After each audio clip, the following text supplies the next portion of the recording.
한 가지 명언. 송구영신이 되다. 울랄라 김미숙. 어느 날 이민규 교수님께서 보내주신 반가운 메시지가 도착했다. 바로 송구영신 21일 명언 프로젝트에 관한 소식이었다. 존경하는 김일 교수님께서도 직접 전화를 걸어 신청을 권유해 주셨다. 마침 시골로 내려가는 길이었는데 고속도로 휴게소에 차를 멈추고 서둘러 신청했다. 선착순 신청이라 조금이라도 늦으면 참여 기회를 놓칠 것 같았다. 늘 등대처럼 앞을 비춰주시는 두 교수님의 권유에 힘입어 나는 즉시 행동계약서를 작성하고 프로젝트를 시작했다. 하지만 명언 프로젝트에 참여하는 동안 초기에 먹었던 마음가짐이 여러 번 흔들렸다. 학년 말 업무 처리와 개인 학습 등으로 인해 계획에 차질이 생기기도 했다. 프로젝트는 무지, 먼저, 인연, 지금, 전투, 천사, 표현, 기적, 여행, 고독, 지혜, 상처, 운명, 변화, 목표, 의미, 한계, 시작, 감동, 결심, 격려라는 21개의 주제를 중심으로 매일 명언과 함께 진행되었다. 필사를 통해 하나하나 적어 내려간 공책을 다시 들춰보니 각 명언이 모두 의미 있게 다가왔다. 1. 무지를 마주하다. 특히 나는 내가 스스로를 속이며 착각하고 있었다는 것을 깨달았다. 2024년 동안 얼마나 우쭐한 태도로 주변 선생님들에게 잘난 척을 했는지 반성하게 되었다. 내가 정말로 무지하다는 사실을 감추려 했으면서 정작 그것조차 인지하지 못했던 나 자신이 부끄러웠다. 2. 명언과 함께하는 하루. 나는 명언이 자정에 올라오고 명언을 접할 때 먼저 카카오톡에 대신 말해주는 기능을 이용해서 눈으로 읽기보다는 소리로 먼저 들었다. 이것을 녹화해서 유튜브로 만들어 그날 명언을 이해해서 3번을 들으면서 명언을 다시 떠올리기를 했다. 좋은 명언을 한 번으로 읽고 끝나기는 너무 아쉬운 감이 많았기 때문이다. 처음에는 이것도 염려스러워 이민규 교수님의 허락을 받고 녹음을 하고 카카오톡방에도 공유하기 시작했다. 명언 산책을 운전하면서 주로 다시 듣고 또 듣고 하면서 21일 명언 산책을 눈으로, 귀로, 입으로, 손으로, 오감으로 느끼면서 프로젝트에 참여했었다. 이런 과정은 하루 동안 여운으로 남아 무의식 중에 그날의 명언을 다시 되새김질할 수 있도록 했다. 3. 작은 감동이 주는 큰 변화. 명언 산책 중 19일차 감동, 기대치 위반의 원리는 늘 타인을 향한 작은 행동을 더 가치 있게 강화시키는 것 같다. 2학기 때 교과 보충으로 5명의 학생들과 함께 10차 시의 수업을 진행했다. 하지만 교과 보충을 다 마치고도 몇몇의 아이들과 함께 책쓰기 프로젝트를 진행하고 있는 중이다. 당연히 프로그램의 일부인이 10차 시만 수업하면 끝인 것인데 일부 아이들과 함께 책쓰기를 해서 학생들이 각자의 책을 하나씩 출판하도록 하는 일을 도와주고 있다. 그러다 보니 학생들에게도 동기부여가 되고 작가라는 타이틀을 받을 수 있는 기회도 준다고 생각하니 나부터 신나서 하고 있다. 작지만 이 감동이 학생들의 먼 앞날의 날개를 달아 그들이 원하는 방향으로 날아갈 수 있는 원동력을 제공해주고 싶다는 생각으로 시작했다.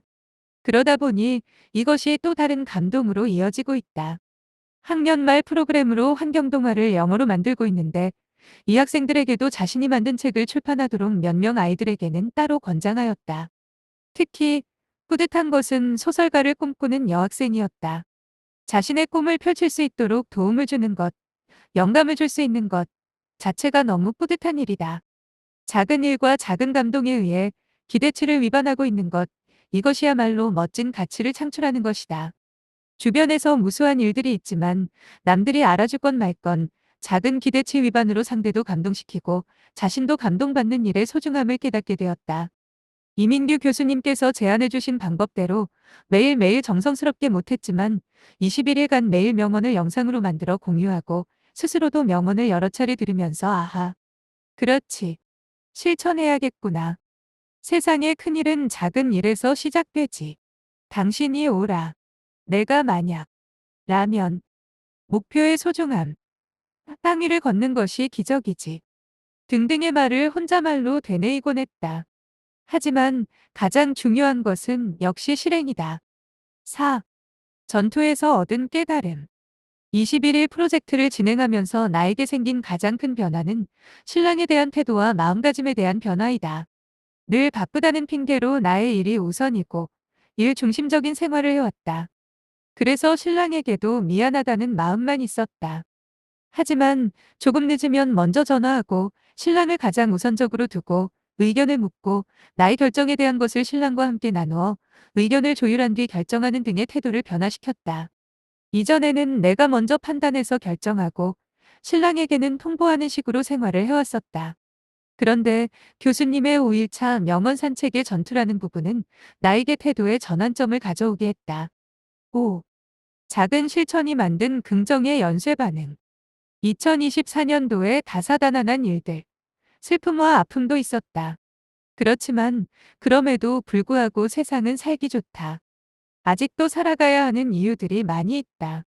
이 글을 쓰는 이 순간도 사랑하는 사람들, 친절을 베푸는 사람들로 인해서 삶이 더욱 풍성해지고 있다.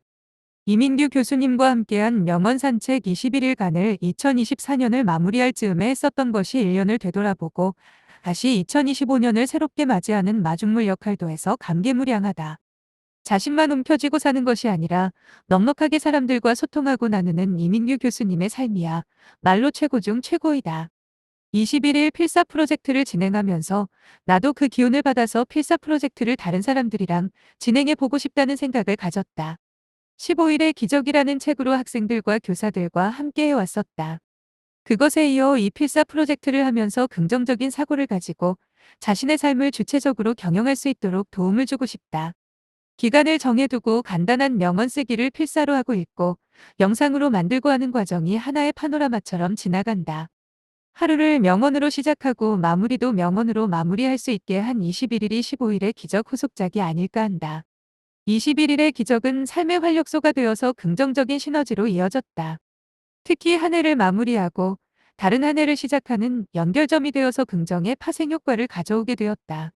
마지막으로 21가지 명언, 송구영 신이 바다를 싱크화이즈로 디지털 매핑한 것으로 글을 마무리하고자 한다.